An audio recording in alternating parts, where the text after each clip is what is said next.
আসসালামু আলাইকুম রহমতুল্লাহ বরকাত। আমি ছাদে কিছু গাছ লাগাইছি। এটা হলো আপনার মরিচ গাছ। মরিচ গাছের গাছটা একটু সমস্যা হয়েছে। কি সমস্যা এটা বলতে পারি না, কারো জানা থাকলে আমরা জানাইন। এই গাছটা মোটামুটি ঠিক আছে। টমেটো চারা লাগাইছিলাম, সঠিকভাবে লাগাইতে পারি নাই, মনে হয় হয়তো হয় নাই।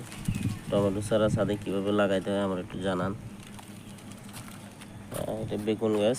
আলহামদুলিল্লাহ বেগুন গাছটা অনেক সুন্দর হয়েছে, ভালো স্বাস্থ্যবান, ফুলও করছে, ছোট ছোট ফুল করছে অনেক।